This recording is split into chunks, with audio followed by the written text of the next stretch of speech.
Deep dives are a key feature of the 2019 framework. There's no doubt about it that they have caused some anxiety amongst teachers.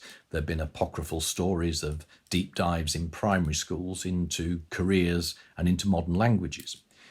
And there's also no doubt that the deep dives have created a great deal of work, especially for middle leaders, subject leaders, heads of department, and probably more so in primary schools, where very often one teacher is responsible for several subjects.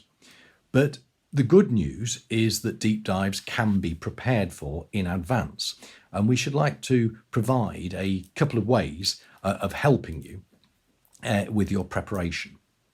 So first of all, I just want to say a few words about your curriculum maps. Now, most schools, most subjects will have curriculum maps, a grid template, and very often these will simply need tweaking. But just a few words of caution and help. These do not need to be long. They do not need to be verbose. They need to be fit for purpose. And what is that purpose? Well, the purpose of the curriculum map is to show how your curriculum is built, how it's designed, how it's planned, how it's sequenced. So very often, all schools will need to do is to tweak the plans that they've already got. And I'm just going to make 4 suggestions.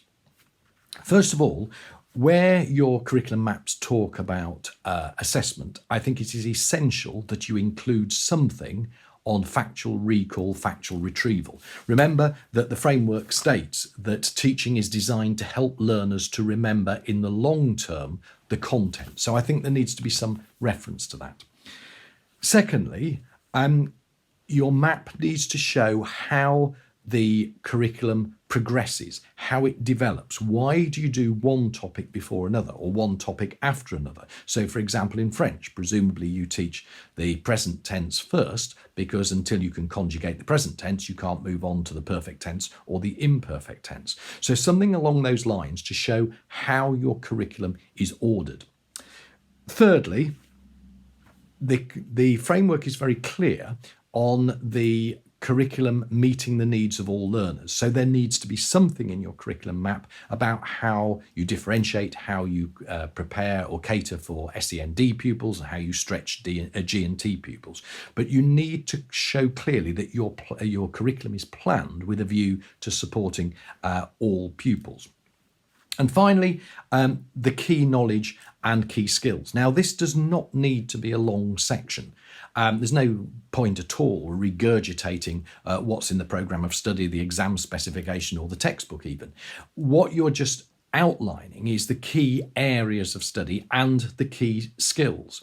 Remember, the curriculum, the framework, yes, does talk a lot about knowledge, but it does also refer to pupils using knowledge fluently. So you need to simply outline in your map your key skills and your key knowledge. So it can be very general, the causes of the First World War, the key characters in Macbeth or whatever, and then the skills, essay writing, debating, comparing and contrasting.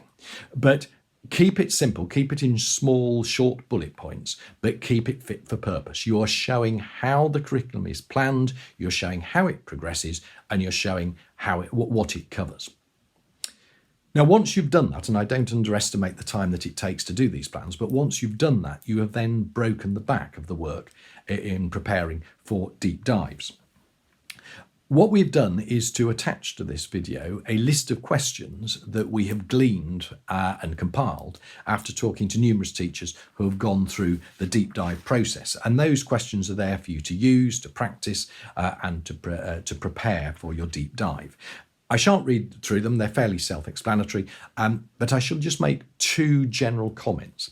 First of all, remember the 3 I's, and we have ordered the questions under the headings of the 3 I's. And that should help you think about what type of questions you will be asked. You will be asked questions on intent, hence the importance of the curriculum map, what you intend to do, what you aim to do, what you're trying to do.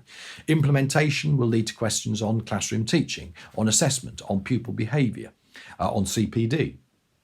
And then finally, impact will, of course, look at your exam results, your retention rates and take-up rates. So try and think about question spot using the 3 headings.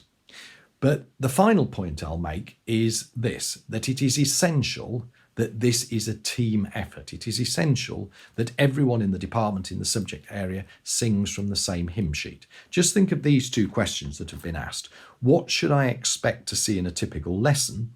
And how do you manage staff workload? As is always the case with an inspection, it is absolutely essential that inspectors find what you tell them they will find.